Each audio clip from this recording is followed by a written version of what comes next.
What's up, guys? We're or I guess not really revisiting, but we're going to be going through an old JRPG that some consider a classic from the 360 era. It's got some of the people that worked on a lot of the OG Final Fantasies, like the composer Matsu, who's done all the music from FF1 through 10 and some other ones. And I think the director's also from some of the early Final Fantasies, I think 3 through 8 or 9. I could be wrong about those, but let's jump in. Actually, I'm re-recording the first little bit because I had some messed up audio.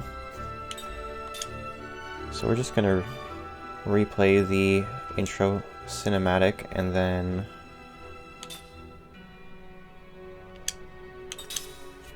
there'll be maybe a slight awkward cut. And then we'll just go back to where I was before.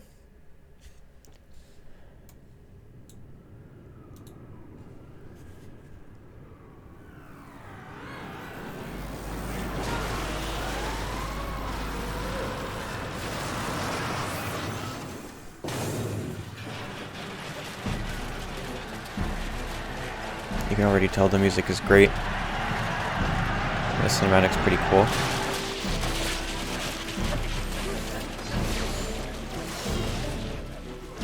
The ultimate technique. Giant sword throw. Unstoppable. See these Black Knights, they have way cooler outfits. I love their helmets more than these Eldar looking mofos.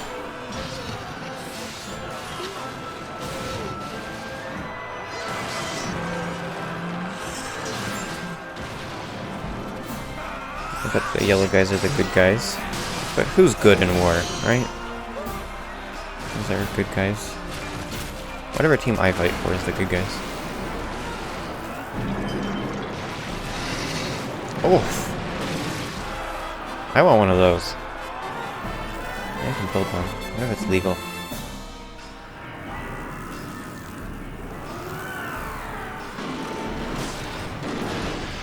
Well, shit. Now I need one of those, too.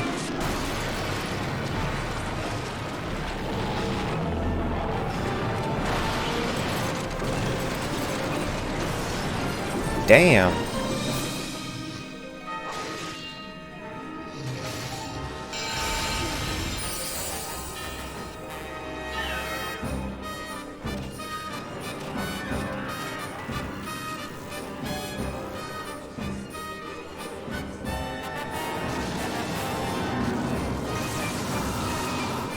Is that a portable wizard's tower? That is epic. Oh, we practiced the dark arts.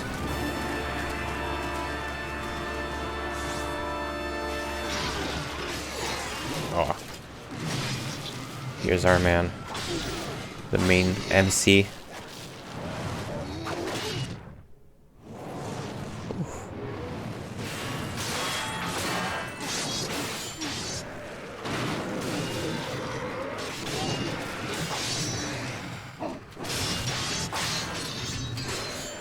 These cutscenes are pretty epic, though. Pretty sweet. Pretty ballin'.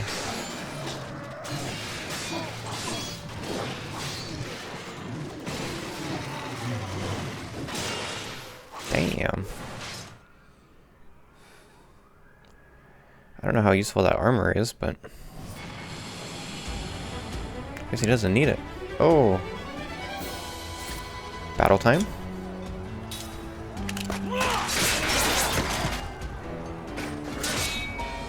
I really hope he stays this OP. Magic Kent soldier. I guess we're fighting a bunch of Kents. Kents. Hopefully YouTube doesn't demonetize me. I'm not even monetized, so I don't like. I can actually say whatever I want. Kent.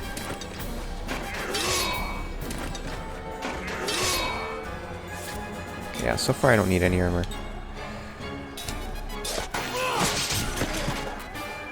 Easy.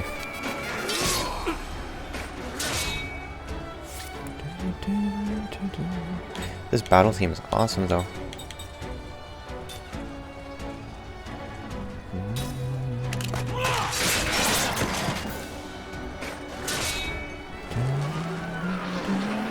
Uh-oh.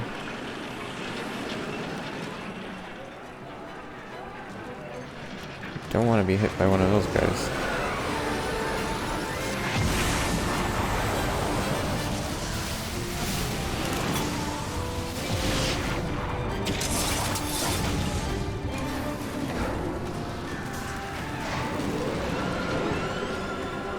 Okay. No problem. Heavy tank. That's kind of an understatement.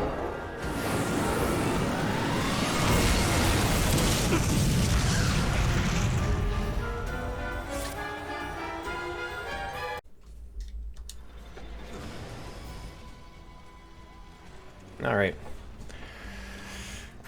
He just kind of banana slammed me there. Also, I think I got the audio right now. So it should be smooth sailing from here.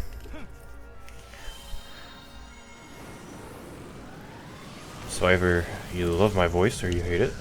Well, I guess we'll see. Okay, what I do hate is this freaking tank. And all those buttholes just standing there watching me.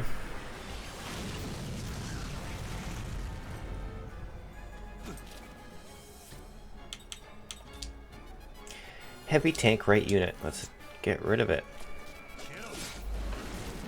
Good.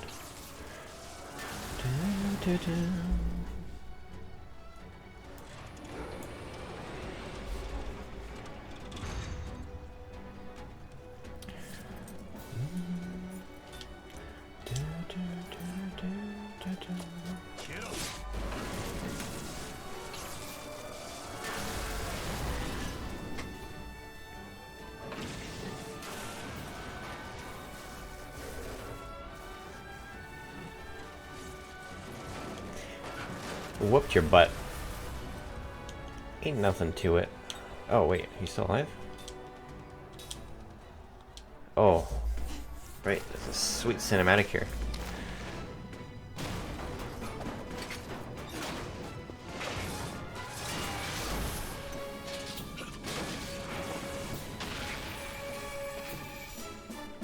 Honestly, Kane's growing on me. He's pretty cool. First I thought he was too ugly. I wouldn't call him handsome, but...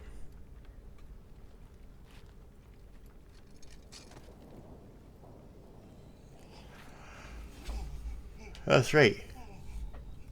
Fear me. Fear my power.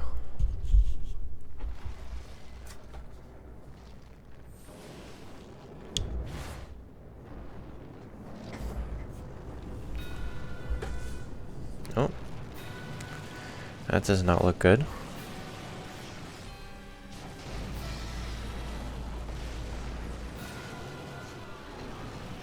Oh my god. Oh my god, they're killing everyone. That guy was just melted.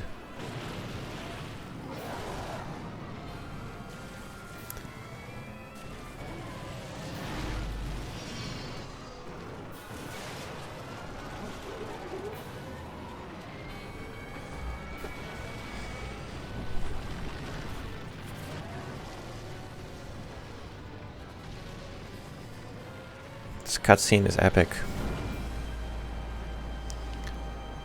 That was really nice. I mean, other than all the death and destruction. Oh my god.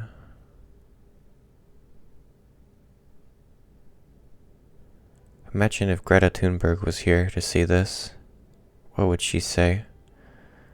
All this senseless destruction of our precious planet. All the trees. All the grass. All the bunnies.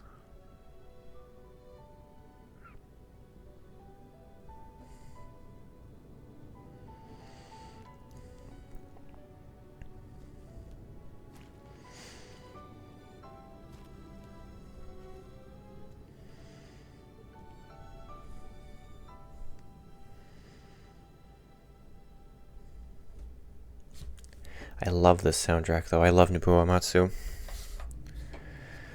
If you guys don't know who that is, he does all the Final Fantasy music from the first Final Fantasy up to, I think he did 10. And then he helped out on the 7 remake. I think he did a few tracks for 12, but only a few. And maybe a couple tracks for 14. But he did all the main music for FF1 through 10.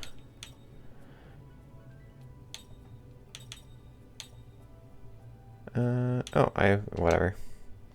So I did have a previous save file about half an hour ahead of where we are now.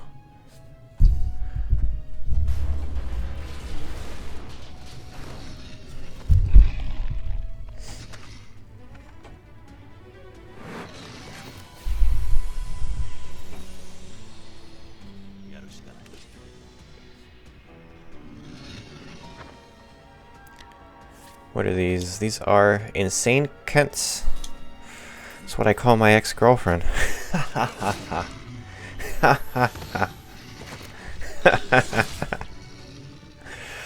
My ex-wife, she's insane Kent.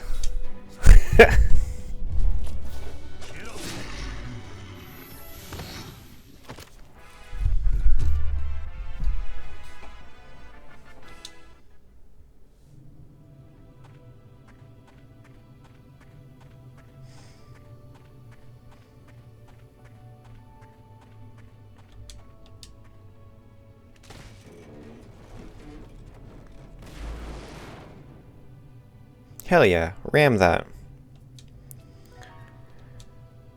I won't watch the tutorial. I'll explain it to you guys, because I already watched this tutorial like 20 minutes ago. It's just a quick time event. You'll see a circle. And I think it's equipped.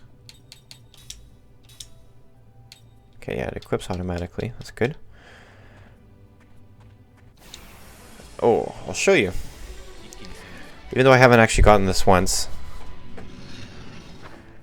Let's see if I can get it right on one of these insane cants.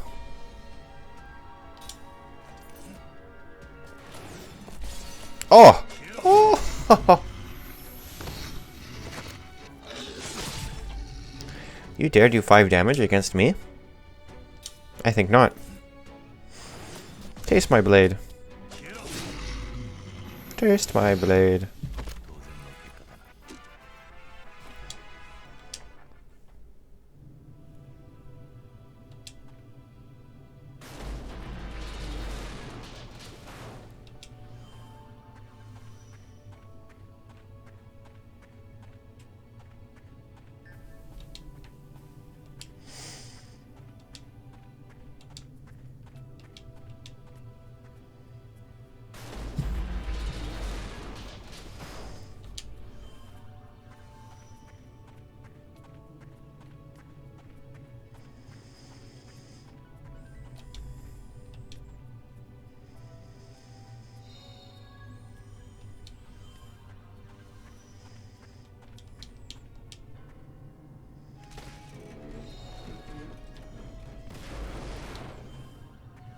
Herb. I love herbs. I'm glad Kame likes them too. Okay, let's take out another insane cant.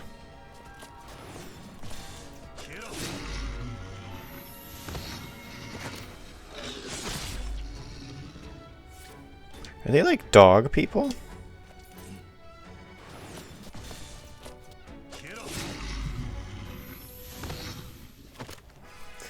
Thank you. I also thought that was pretty good. Can I ram this? I think I already did. I try to ram everything I see.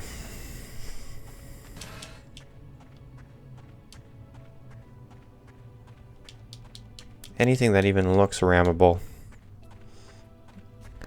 By God, I'll ram it.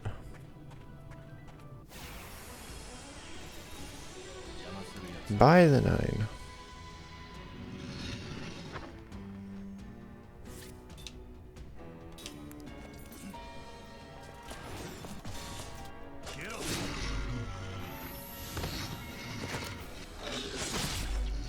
So I got perfect my first time. And haven't since.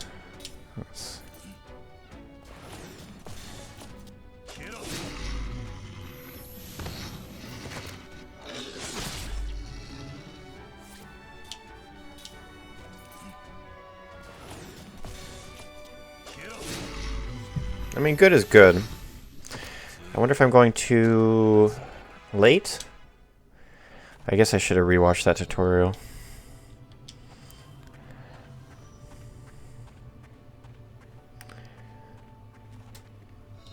I'll figure it out as I play.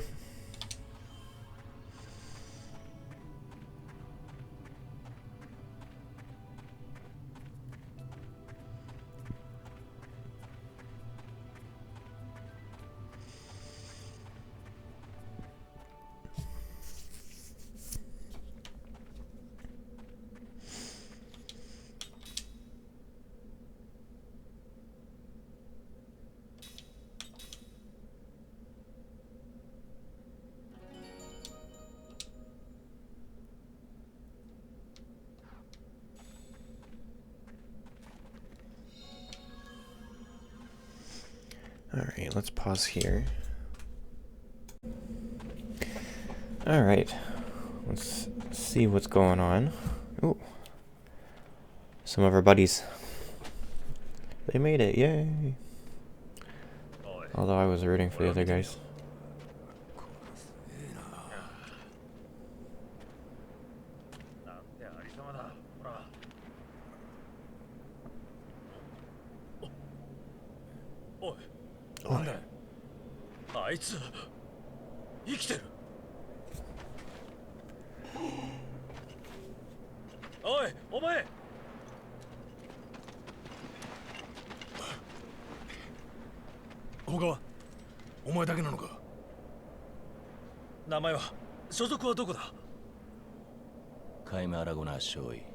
Oh, that's voice actor.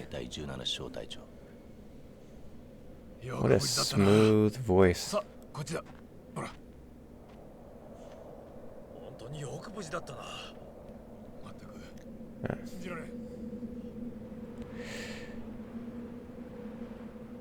Alright, somebody else commented on the outfit. He does look like a little fuckboy. Or F-boy, F-boy.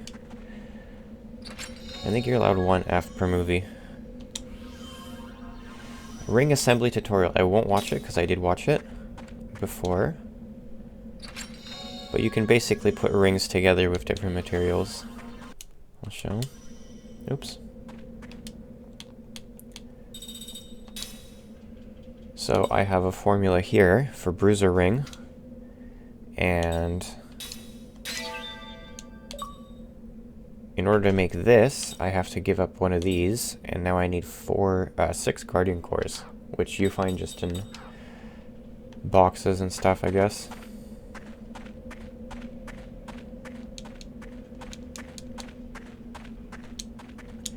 Please excuse me for a moment.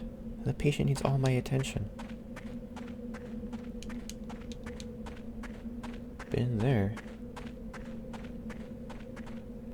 Board the armored car. We're pulling out, that's what we said.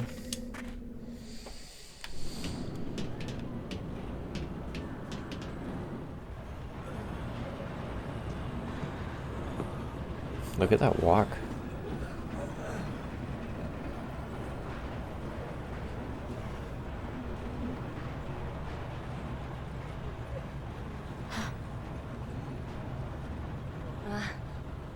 彼女は第43魔導士団所属セス・バルモア准尉。あなたと同じ無傷で生還されたのです。お二人とも奇跡としか言いようがありませんよ。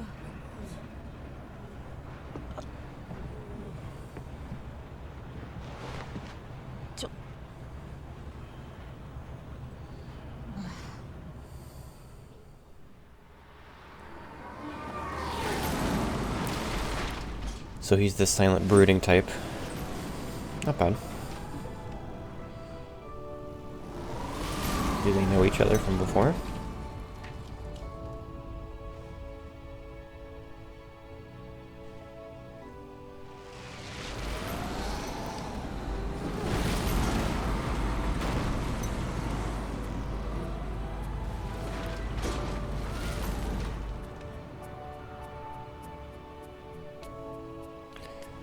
Game looks pretty good for a 360 era, I'd say.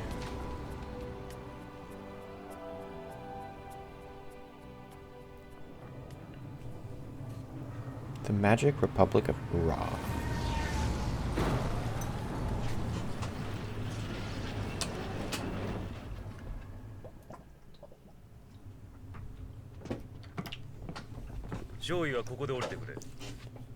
Hmm? 評議会が生存者に話を聞きたいと言っておられます。バルモア順位はどうぞそのままで。私も生存者よ。 Oh, her voice is way deeper than I thought.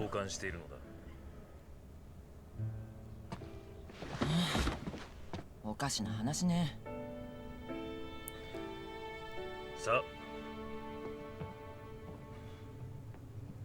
It's a little rude.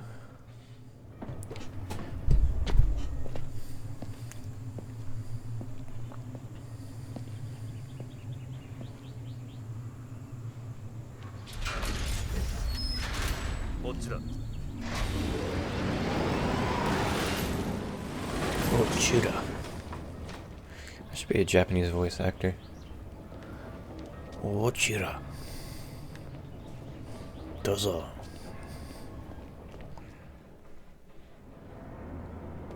Alright, watch this. I'm a dumpster diver. Hell yeah. Who throws $10 into the garbage? And a whetstone? Who throws out a whetstone? And a magma fragment. I think that one gives you a fire ring. Yeah, so I need 3 of those. So I'm just gonna search all the garbage.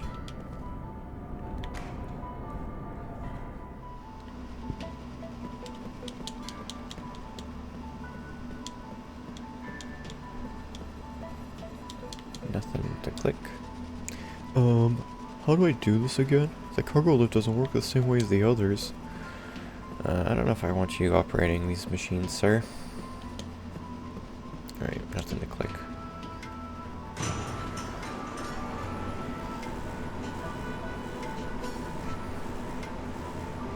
The song's bopping.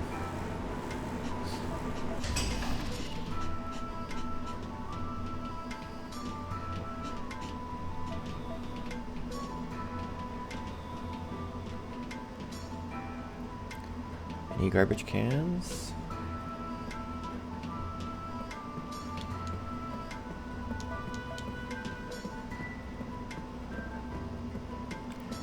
Yeah, this definitely feels like a classic JRPG. I played this once, way back. I didn't get very far, only a few hours in. My friend lent it to me. But for some reason I didn't get into it, but I'm enjoying it a lot right now.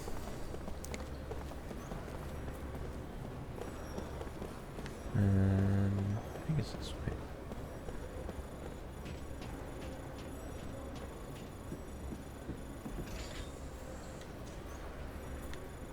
And I don't remember anything about the story. Just remember there's people that are immortal, which we just learned anyways. But so far it's pretty cool. Inside the monorail car.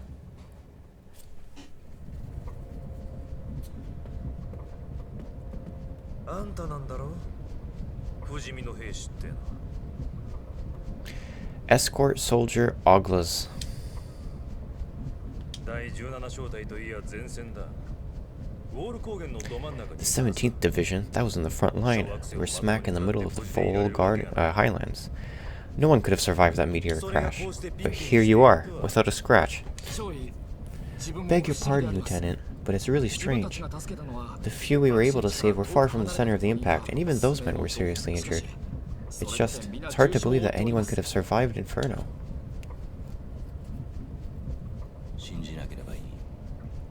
Then don't believe it.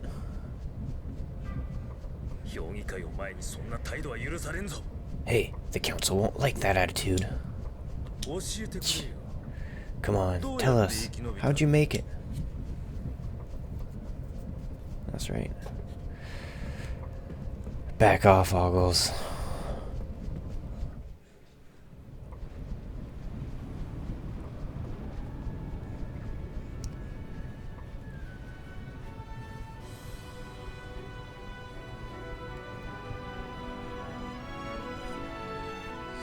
The guy's so chill. I just kind of want him to take his hand and put that loose bang behind his ear. Alright, now let's watch the intro.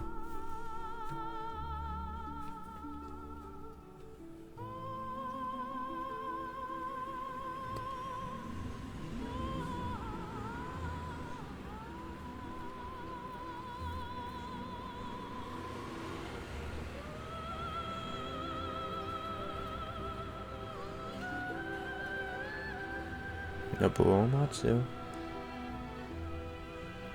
Best composer.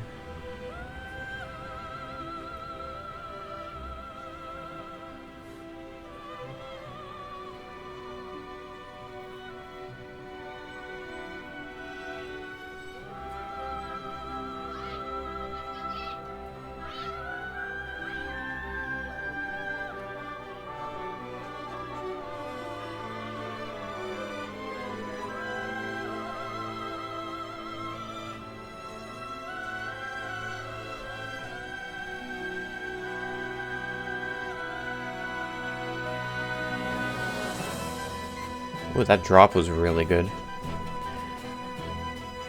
This song is bopping. Definitely gonna listen to the OST later.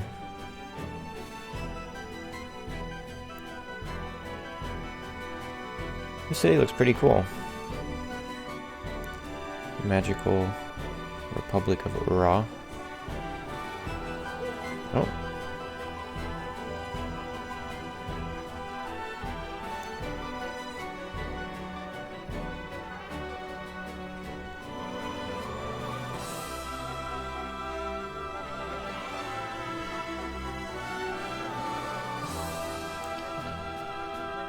I wonder what that's for. Just a beacon or something sinister?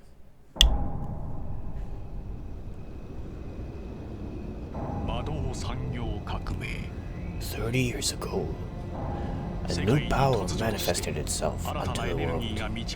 With its discovery came the magic industrial revolution.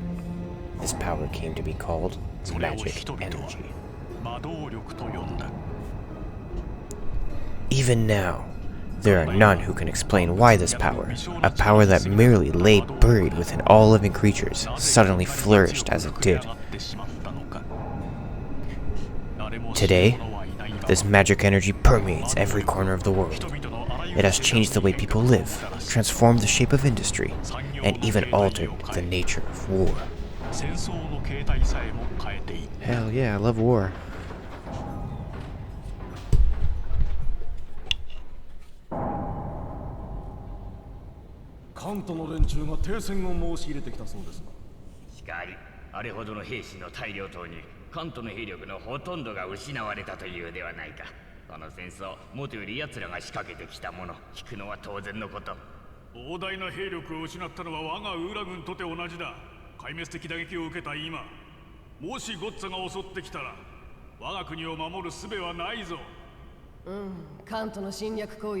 She's butt ugly.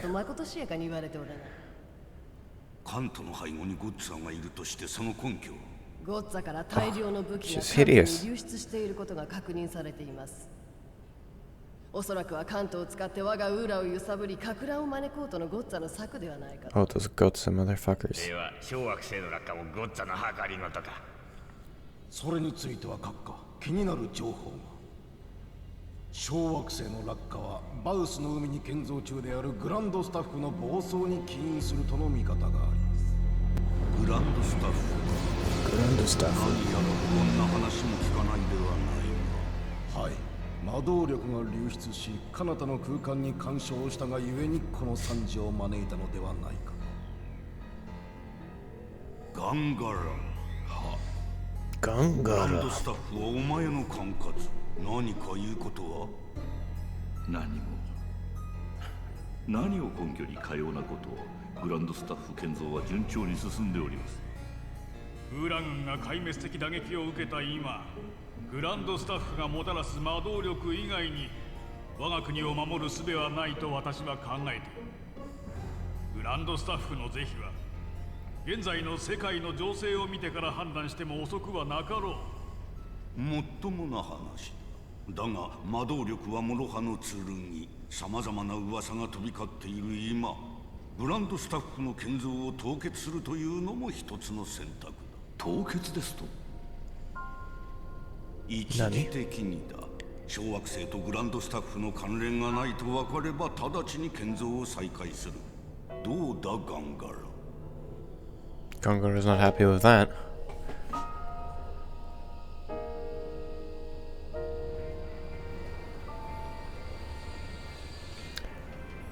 What do you guys think? Is that sinister? Do you think there's something going on with the Grand Staff?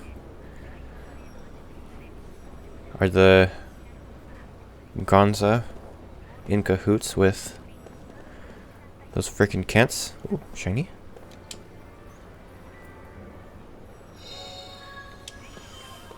I don't know, I think Gongara sounds pretty cool. Gongara. Hopefully he's not a bad guy. Hopefully he joins our party. He looks pretty sick.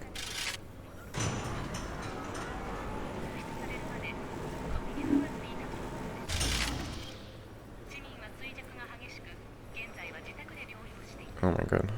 You have to wait for both of these guys to just casually stroll. Alright. We don't have time to waste, but you made me wait for you. Alright, let's go. Come on.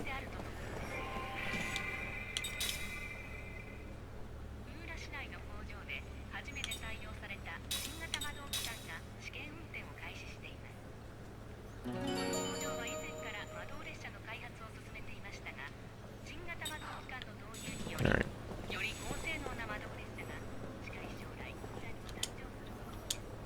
Welcome. This is where you go if you need directions or have any questions about how to use the monorail system. We also handle PA system announcements, monorail status, and lost and found services here. Let me know if you need anything.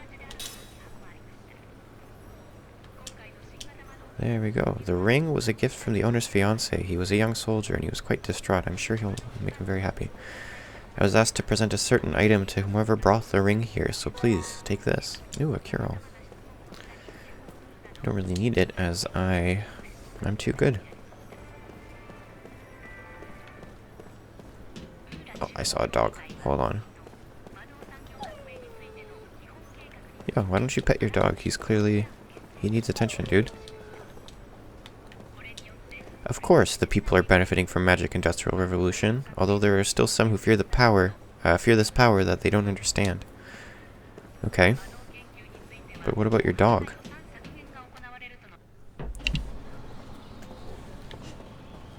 I'm not protecting him if this place gets invaded. I'll take his dog, though. Lady, do you have magma? You don't have any magma. Do you have magma? Yeah, these soldiers are kind of poo-poos. So I don't think I'm going to read everything out. And I think I'm going to let the voice actors do their business. I can switch it to English, so if some people comment and they don't like the Japanese or something, or becomes difficult to pay attention, you can always switch. Actually, I'm interested to see what the English sounds like. Let's try it for a little bit.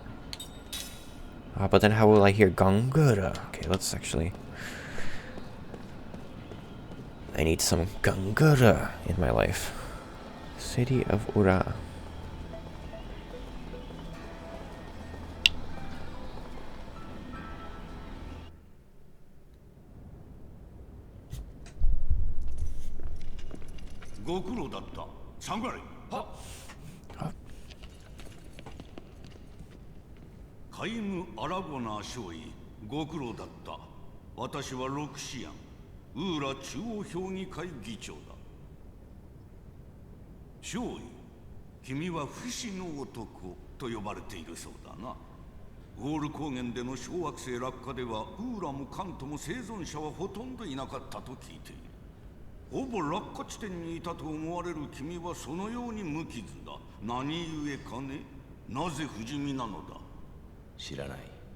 Shiranai.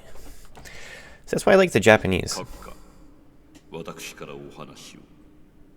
Let's see, Gungara. いいだろう、話せ。ありがとうございます、閣下。実はこの男が不死身なのは私の魔導力なるがゆえなのです。So Gungara made us immortal. かけているからなのです。おお、それはますます興味深い。して不死の魔導とはいかなるものか。わからない。わからない。なんだそれは。魔導をかけられて覚えがないだと。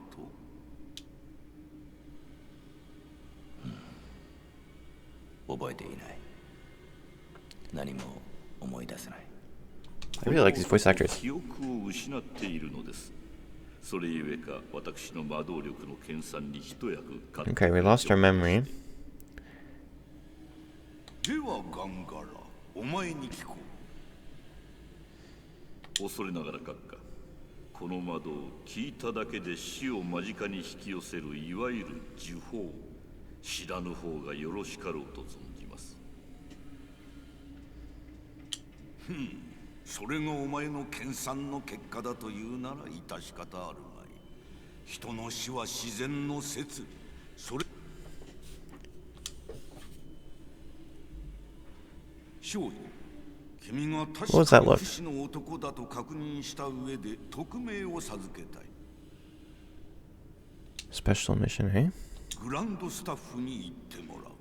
閣下。 Go. ガンガラ、もはや隠し立てならぬ。建造については魔導力に長けたお前に一任してきたが、現場からの連絡が途絶えているというではないか。それはガンガラ、安全が確認されない限りは建造の再開はない。So the question is, why is Gongara trying to prevent people from going? Is it just to keep it secret and make sure that it's built in a timely fashion so that Ura can be defended, or is it something more sinister? 魔導の杖と聞いている。そうだ。今の話の通り、現場との通信が途絶えて久しい。魔導力漏れによる危険を考慮し、不死のものでなければ原因の調査はできぬのではないかと思っている。もう一人いる。Nani? 高原にもう一人いた。不死の者が。Fujima.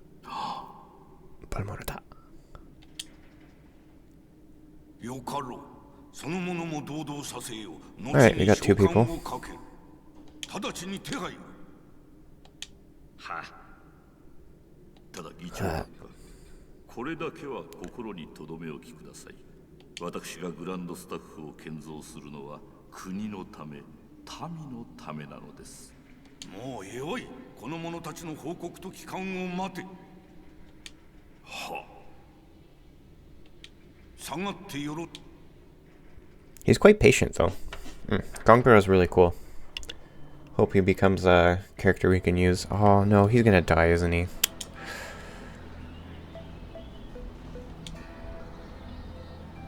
There's a fine inn just along the street for you to stay while you wait your orders. We already arranged for council to contact you there. Navigation map. Alright. Probably either the blue or the purple. And this is how far I got before I restarted with, I hope, better audio.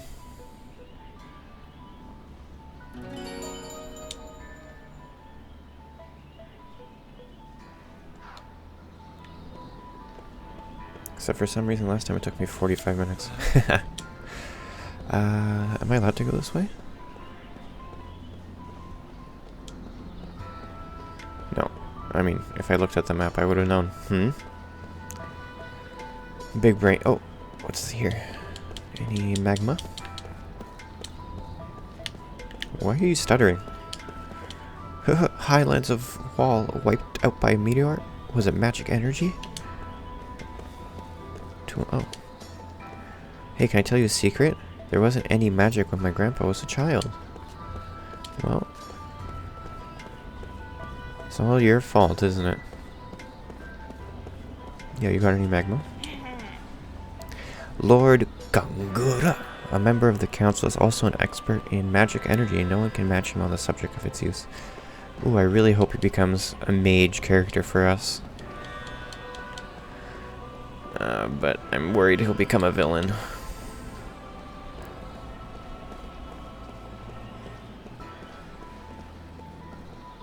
Wish there was a sign so I'd know, but...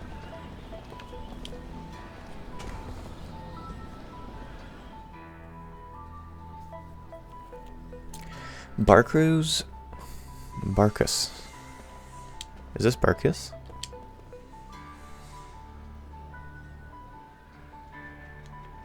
So he just leaves the doors open? Alright. I guess. Frickin' Barcus. Who leaves the store to travel? Who leaves the doors open? さて諸君、グランドスタッフに暴走の可能性が色濃くなった現在、ガンガラよりその管轄を当評議会に移譲すべきではないかと思う。議長。なおかつ、ガンガラはアラゴナー少尉の調査が完了するまで屋敷に置き監視下に。What? いかがかな諸君。意義ある者はこの場にて挙手を。やむをえんでしょうな。What? Why? What did Gangara do? 意義はないようだな。では決とする。Yo, thrown under the bus. If he turns into a villain now, I don't blame him. TBH.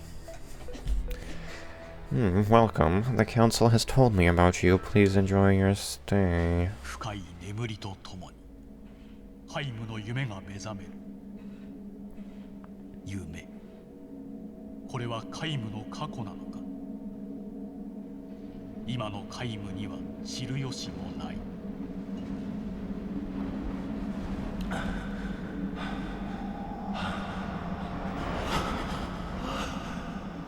Who's that? No.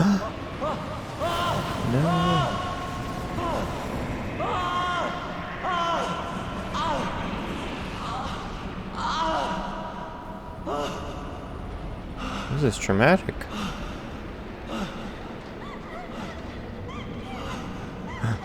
Where is she?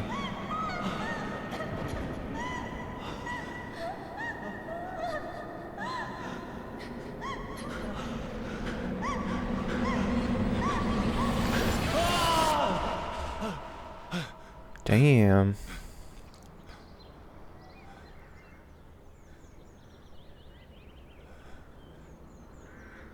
That's brutal. Also, why are you sleeping with your armor on? What if you scratch your eye?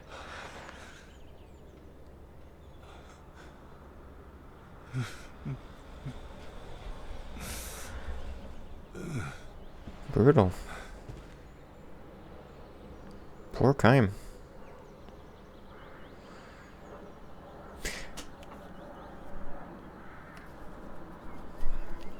Oh man. He acts tough, but on the inside, he's hurt.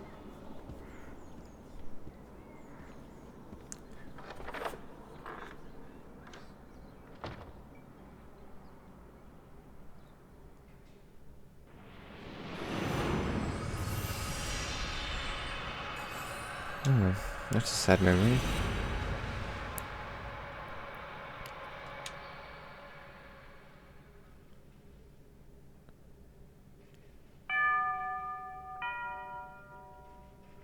The family members have tears in their eyes when they welcome Kaim back to the inn from his long journey. Thank you so much for coming. He understands the situation immediately. The time for departure is drawing near. Hannah's departure. Too soon, too soon. But still, he knows this day would have to come sometime, and not in the distant future. I might never see you again, she said to him, with a sad smile when he left on this journey, her smiling face almost transparent in its whiteness, so fragile, and therefore indescribably beautiful as she lay in bed. May I see Hannah now? He asks. The innkeeper gives him a tiny nod and says, I don't think she'll know who you are, though. She hasn't opened her eyes since last night, he warns Kaim. You can tell from the slight movement of her chest that she's clinging to a frail thread of life, but it could snap at any moment. It's such a shame. I know you made a special point to come here for her. Another tear glides down the wife's cheek. Never mind, it's fine, Kaim says. He has been present at innumerable deaths, and his experience has taught him much. Death takes away the power of speech first of all, then the ability to see. What remains alive to the very end, however, is the power to hear. Even though the person has lost consciousness, it is by no means unusual for voices of the family to bring forth smiles or tears. Kaim puts his arm around the woman's shoulder and says, I have lots of travel stories to tell her. I've been looking forward to this my whole time on the road. Instead of smiling, the woman releases another large tear and nods to Kaim. And Hannah was so looking forward to hearing your stories. Her sobs almost drown out her words. The innkeeper says, I wish I could urge you to rest up from your travels before you see her, but... Kaim interrupts his apologies. Of course, I'll see her right away. There's very little time left. Hannah, the only daughter of the innkeeper and his wife, will probably breathe her last before the sun comes up. Kaim lowers his pack to the floor and quietly opens the door to Hannah's room. Hannah was frail from birth. Far from enjoying the opportunity to travel, she rarely left the town or even the neighborhood in which she was born and raised. The child will probably not live to adulthood, the doctor told her parents. To this tiny girl with extraordinarily beautiful, doll-like features, the gods had dealt an all-too-sad destiny. That they allowed her to be born the only daughter of the keepers of a small inn by the highway was perhaps one small act of atonement for such iniquity. Hannah was unable to go anywhere, but the guests who stayed at her parents' inn would tell her stories of the countries and towns and landscapes and people that she would never know. Whenever new guests arrived at the inn, Hannah would ask them, Where are you from? Where are you going? Can you tell me a story? She would sit and listen to their stories with sparkling eyes, urging them on to new episodes with, and then. When they left the inn, she would beg them, please come back, and tell me lots and lots of stories about faraway countries. She would stand there waving until the person disappeared far down the highway. She gave one lonely sigh and go back to bed. Hannah is sound asleep. No one else is in the room, perhaps an indication that she has long since passed the stage when doctors can do anything for her. Kaim sits down in the chair next to the bed and says with a smile, Hello, Hannah. I'm back. She does not respond. Her little chest, still without the swelling of a grown woman, rises and falls almost imperceptibly. I went far across the ocean this time, he tells her. The ocean on the side where the sun comes up. I took a boat from the harbor way far beyond the mountains you can see from this window. I was on the sea from the time the moon was perfectly round till it got smaller and smaller, and then bigger and bigger, until it was full again. There was nothing but ocean as far as the eye could see, just the sea and the sky. Can you imagine it, Hannah? You've never seen the ocean, but I'm sure people have told you about it. It's like a huge, big, endless puddle. Kaim chuckles to himself, and it seems to him that Hannah's pale white cheeks move slightly. She can hear him. Even if she cannot speak or see, her ears are still alive. Believing and hoping this to be true, Kaim continues with the story of his travels. He speaks no words of parting. As always with Hannah, Kaim smiles with a special gentleness he has never shown to anyone else, and he goes on telling his tales with a bright voice, sometimes even accompanying his story with exaggerated gestures. He tells her about the blue ocean. He tells her about the blue sky. He says nothing about the violent sea battle that stained the ocean red. He never tells her about those things. Hannah was still a tiny girl when Kaim first visited the inn. When she asked him, Where are you from? And, Will you tell me some stories? With her childish pronunciation and innocent smile, Kaim felt a soft glow in his chest. At the time, he was returning from a battle. More precisely, he had ended one battle and was on his way to the next. His life consisted of traveling from one battlefield to another, and nothing about that has changed to this day. He has taken the lives of countless enemy troops and witnessed the deaths of countless comrades on the battlefield. Moreover, the only thing separating enemies from comrades is the slightest stroke of fortune. He had the gears of destiny turned in a slightly different way. His enemies would have been comrades and his comrades' enemies. This is the fate of a mercenary. He was spiritually worn down back then and feeling unbearably lonely.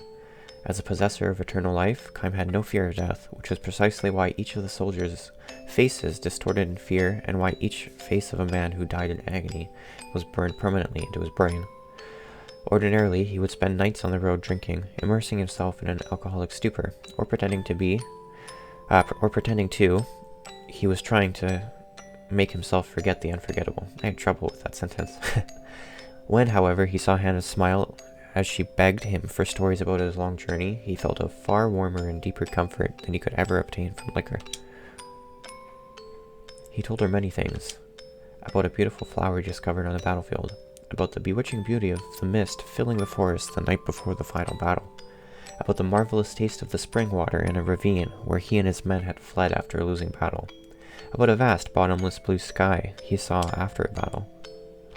He told her everything sad. He kept his mouth shut about the human ugliness and stupidity he witnessed endlessly on the battlefield. He concealed his position as a mercenary from her, kept silent regarding his reasons for traveling constantly, and spoke only of things that were beautiful and sweet and lonely. He sees now that he told Hannah only beautiful stories of the project like this, not so much out of the concern of her purity, but for his own sake. Staying in the inn where Hannah waited to see him turned out to be one of Kaim's small pleasures in life. Telling her about the memories he brought back from his journeys, he felt some degree of salvation, however slight. 5 years, 10 years, his friendship with the girl continued. Little by little, she neared adulthood, which meant that, as doctors had predicted, each day brought her that much closer to death. And now, Kaim ends the last travel story he will share with her. He can never see her again, and never tell her stories again. Before dawn, when the darkness of the night is at its deepest, a long pause has entered Hannah's breathing. The frail thread of her life is about to snap, as Kaim and her parents watch over her. The tiny light that is lodged in Kaim's breast will now be extinguished. His lonely travels will begin again tomorrow. His long, long travels without end. You'll be leaving on travels of your own soon, Hannah, Kaim tells her gently. You'll be leaving for a world that no one knows, a world that has never entered into any of the stories you have heard so far. Finally, you'll be able to leave your bed and walk anywhere you want to go. You'll be free. He wants her to know that death is not sorrow, but a joy mixed with tears. It's your turn now. Be sure and tell everyone about the memories of your journey. Her parents will make the same journey someday, and someday Hannah will be able to meet all the guests she has known at the inn far beyond the sky. I, however, can never go there. I can never escape this world. I can never see you again. This is not goodbye, it's just the start of your journey. He speaks final words to her. We'll meet again. His final lie to her.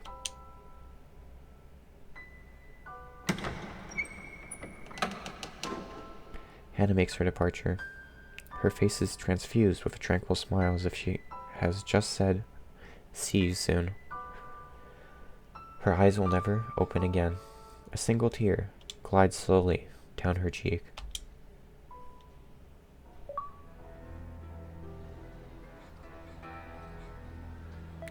View 1,000 Years of Dreams tutorial? Sure. Kaim's mind is filled with lost pieces of past memories. Certain sights or conversations can bring these memories back in the form of dreams. To view episodes from 1,000 Years of Dreams again, rest at any inn or bed or select them from the start menu. You can view these episodes in any number of times. When viewing an episode from 1,000 Years Dreams, you can pause it by pressing start or cancel it by pressing the back button. Neat. Okay, I can't go in that guy's room. Oh, hell yeah, let's see what I can take. Oh, he can see me.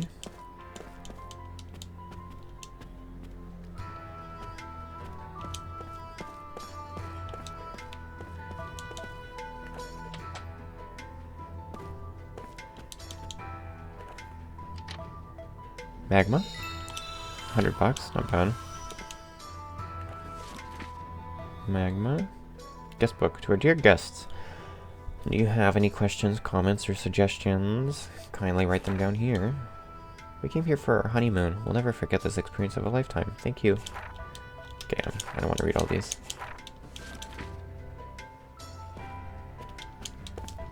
I don't care about your vacation. I'm here for war. Why does it look like there's an arrow sticking out of me? Oh, that's his little arm braid. Ooh, a treasure chest.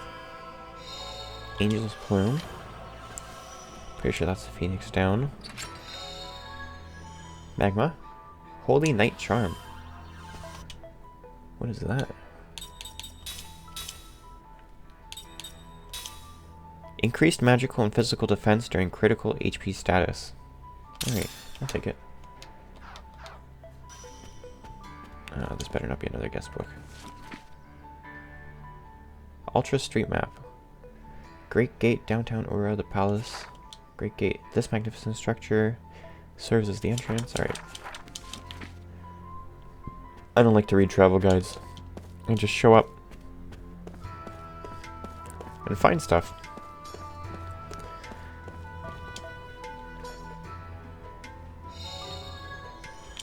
Ooh, a seed?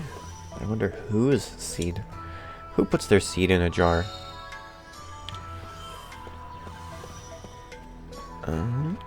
Oh, a save point over here.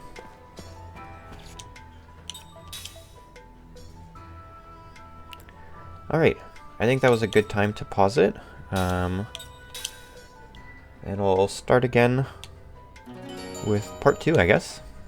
Hopefully you guys have enjoyed it so far. It's pretty fun.